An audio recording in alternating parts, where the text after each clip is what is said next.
Hello and welcome back. This is my first video of the year, so I'm starting off with a practice painting of a little foal with the zoomies.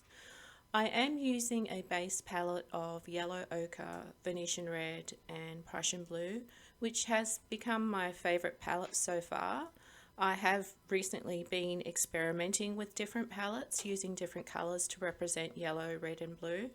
And while doing that, I found a really nice combination. So that's what I'm using today. So what I'm doing now is just making my neutral.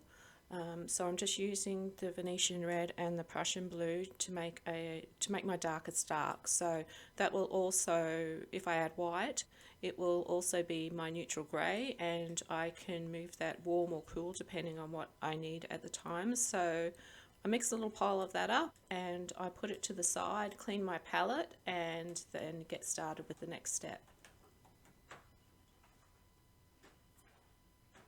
So that's my mix. And that's what I'm working with.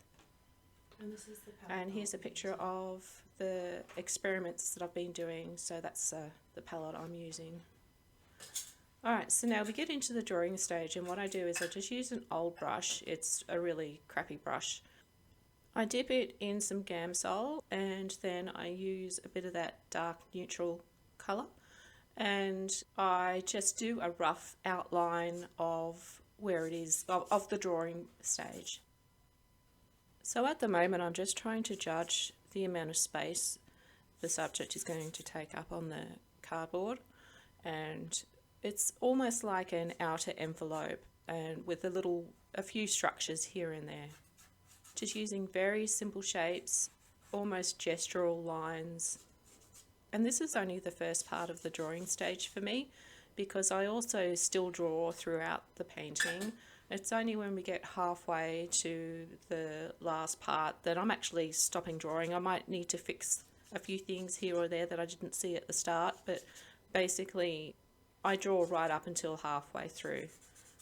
But this is my foundation. This is going to show me where everything is going to go, and the rest is just finessing.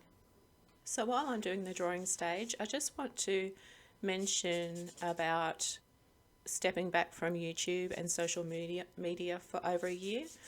I just want to go over a few observations from that absence. I found that it did release the pressure to output to a certain internal expectation.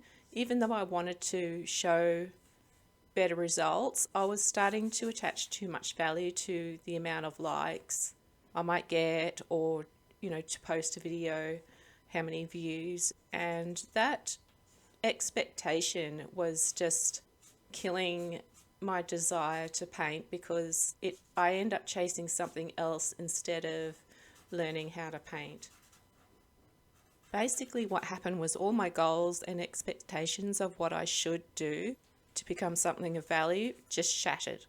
And I really almost gave up everything and stopped trying. But then I decided, well, what if I just did it for myself? What if I didn't show anybody? I didn't have to photograph everything I did. I didn't have to record anything. I could just sit down and just paint for myself. So I tried that and it worked. It allowed me to keep painting. There was no pressure. I had no goals. I just sat back and just painted what I wanted, learned what I wanted, just really just kept it all to myself.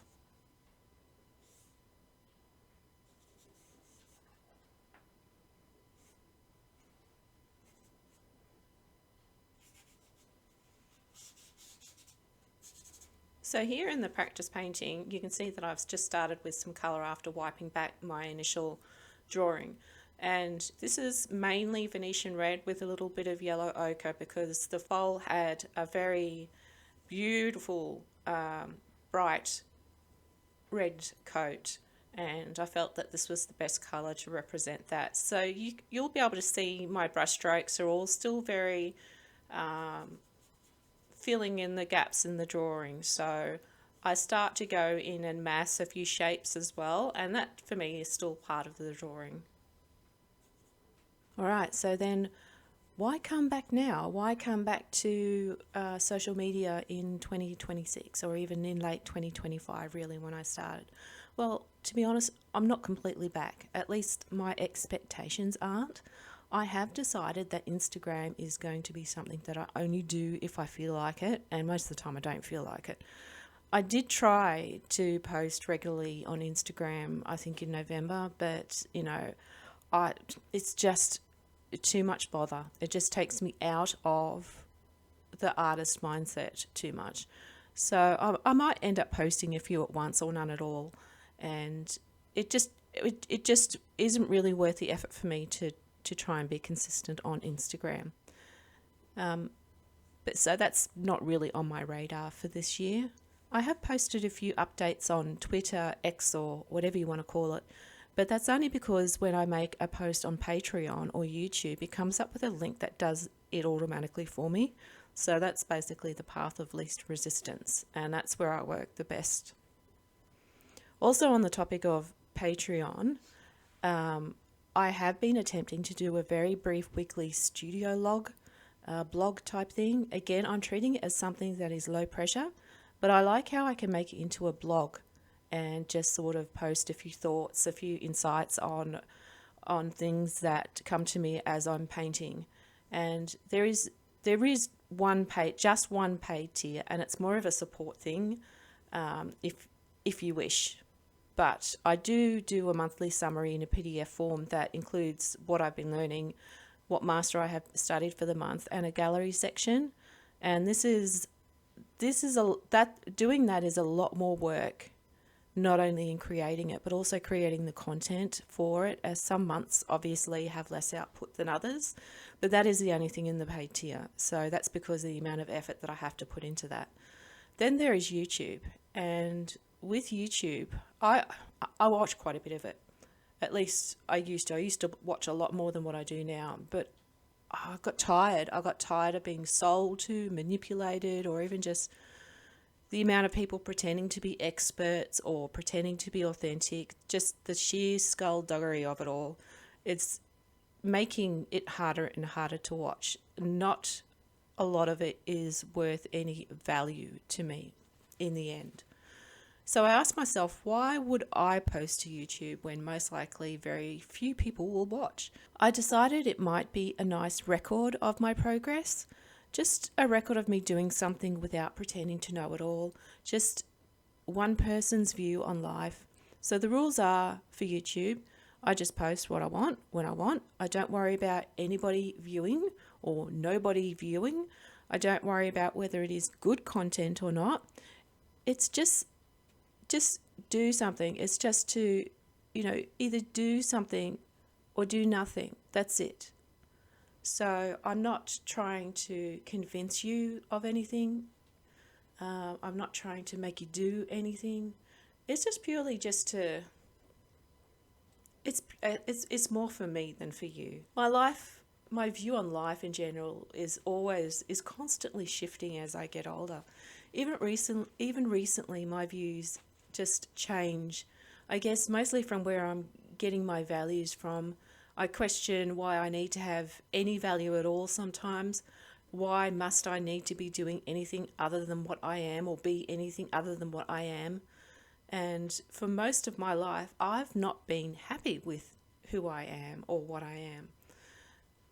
What I value didn't come from me. It was instilled into me from the people around me. And where are they now? They're not here. So I still struggle with that. I think too much. I analyze everything to death.